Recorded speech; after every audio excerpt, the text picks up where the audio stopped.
highly acidic. What's the pH of the stomach?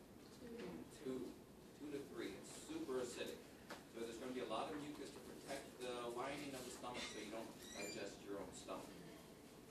So the top portion of the pits are all mucus-secreting cells. The middle portion, these are parietal cells. Parietal cells secrete hydrochloric acid. So that's right in the middle. They stain fainter. They have a fainter stain because they're acidic. They don't take up the stain as well. So they're parietal cells. They're at the middle of the pit, also called the neck. So we have the top of the pit, the opening, and we have the neck, the middle portion of the pit, lined with parietal cells. Then at the base of the pit, we have chief cells. Chief cells secrete pepsinogen. What happens when pepsinogen and hydrochloric acid come together? We got pepsin. So that's what's happening here.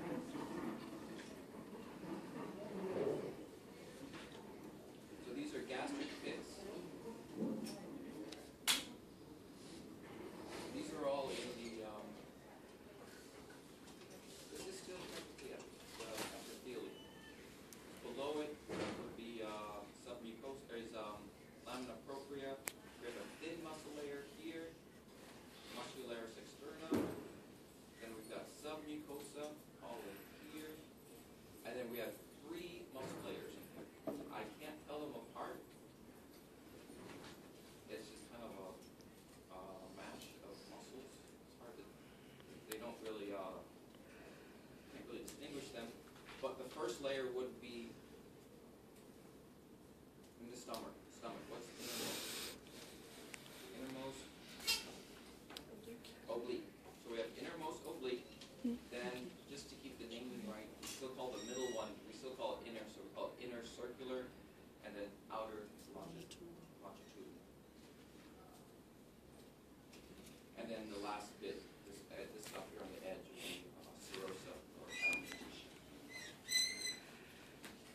So, but this is the only organ that's got 3 muscle layers. All the other portions of the GI tract have 2. So I said the stomach is mostly about secretion of acids and pepsin to break down.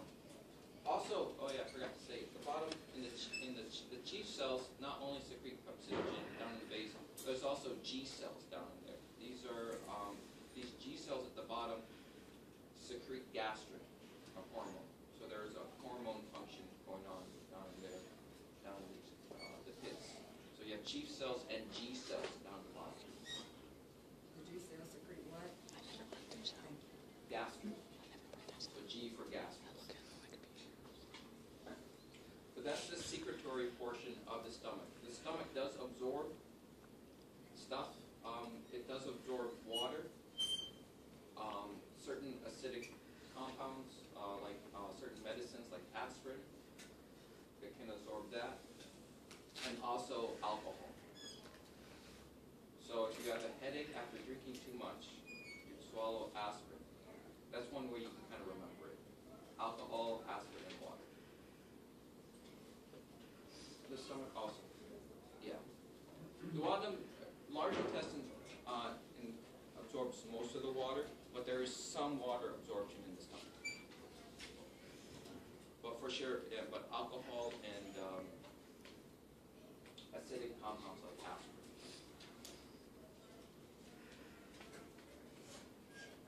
So that's the chemical portion of breaking down things, and then we've got the muscles supplies the mechanical.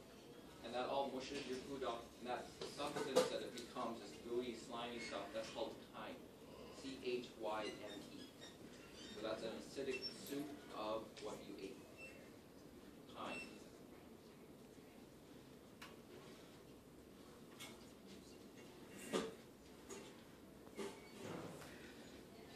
Maria, what are you doing after lab? Okay. So there's also, I was thinking we could, like, because we got those rooms, I didn't know if we were studying and stuff. To me, they look a bit like a gastric pit, but they're different in that, well, here, a gastric pit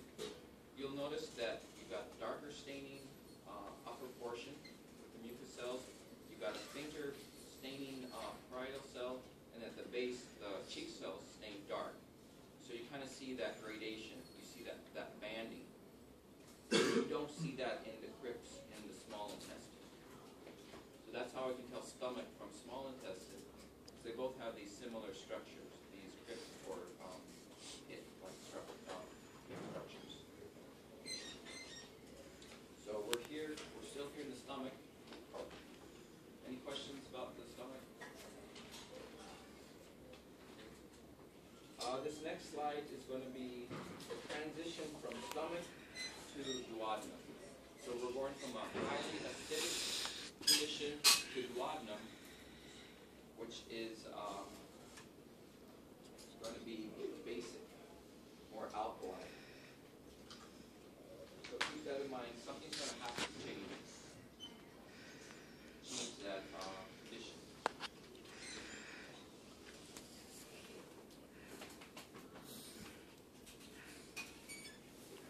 Okay, so here we have stomach. We've got those gastric pits. We've got stomach, gastric pits, all that. And then we start seeing this lump here. This bump, this here in the submucosa mostly, is a lymphoid aggregate. Lymphoid aggregates help out with the immune system. And this usually happens at transitions. You see this because it's a volatile place going from one thing to the next. There's different bacteria, different things going on that are passing through, and it needs to check up on that. Kind of like the border control. With these lymphoid aggregates. But it's also a heads up. And let you know something's going to change. So we're going from stomach to duodenum. And this is duodenum right here. You start seeing these projections called villi. A single villus or multiple villi. Villi help out with increasing the surface area. Because we're going from secretion in the stomach to absorption in the small intestine. So all that food that's been broken down, it's now it's time for it to be absorbed into the bloodstream and used in the body.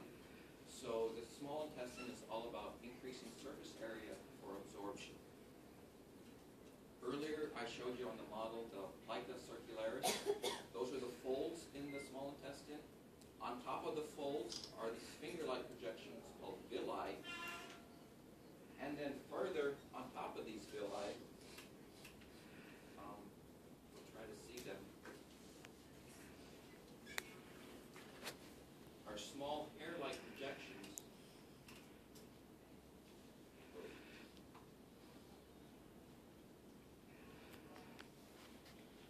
They're hard to see, but there's these really tiny, tiny hair-like things. They're kind of like cilia. They're not cilia, though. They're called microvilli. They differ from microvilli in that they're not, microvilli differ in that there's no movement. They don't move on their own. They just sit there. They're all about, again, increasing surface area. Cilia move and they beat and they move mucus up and down. Microvilli are just even finer projections for increasing surface area for absorption. Because the surface of the small intestine, if you were to flatten everything out, is about 250 square meters. That's equal to a double's 10 square. Remember last week I said the lungs are a single's 10